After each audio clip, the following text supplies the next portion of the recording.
আপুনি Instagram reels বনায় নেকি? যদি আপুনি ইনষ্টাগ্ৰাম ৰিলছ বনায় তেতিয়াহ'লে আপোনাৰ কাৰণে আছে এটা গুড নিউজ। কাৰণ এতিয়াৰ পৰা আপুনি ইনষ্টাগ্ৰাম ৰিলছ বনাই ইনকাম কৰিব পাৰিব টকা। আগতে ইনষ্টাগ্ৰাম ৰিলছটো কেৱল এণ্টাৰটেইনমেণ্টৰ কাৰণে আছিল। টিকটক ভাৰতত বন্ধ হোৱাৰ পিছত ইনষ্টাগ্ৰামে ৰিলছ ফিচাৰ্ছটো আৰম্ভ কৰিছিল।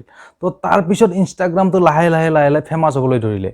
আপোনালোকে জানে যে যেতিয়া টিকটক চলি আছিল, টিকটকত শ্বৰ্ট ভিডিঅ' বনাই বহুতেই ইনকাম কৰিছিল। তো সেই একেইখিনি ইনকাম এতিয়া টিকটক বন্ধ হোৱাৰ পিছত এতিয়া ইনষ্টাগ্ৰাম ৰিলছত আপোনালোকে কৰিব পাৰিব। ইনষ্টাগ্ৰামে এতিয়া ক্ৰিয়েটৰসকলৰ কাৰণে নতুন ফিচাৰ্ছ এটা লঞ্চ কৰিব। সেই ফিচাৰ্ছটোৰ নাম হৈছে ইনষ্টাগ্ৰাম বনাছেছ। মানে ইনষ্টাগ্ৰাম বনাছেছ নামৰ এই ফিচাৰ্ছটো তেওঁলোকে অতি সোনকালে লঞ্চ কৰিব। বৰ্তমান টাৰ্মছ এণ্ড পলিচিবোৰ বনাই থকা হৈছে। তো সেই ইনষ্টাগ্ৰাম বনাছেছটো লঞ্চ কৰাৰ পিছত ক্ৰিয়েটৰসকলে তাত মনিটাইজ কৰিব পাৰিব তেওঁলোকৰ ভিডিঅ'বোৰ। ইনষ্টাগ্ৰাম বনাছেছত এলিজিবল হ'বৰ বাবে আপোনাক কেইটামান ক্ৰাইটেৰিয়া তেওঁলোকে দি দিব। তাৰে প্ৰথমটো হ'ব আপোনাৰ যিটো ইনষ্টাগ্ৰাম একাউণ্ট, সেই একাউণ্টটো এটা প্ৰফেশ্যনেল একাউণ্ট হ'ব লাগিব।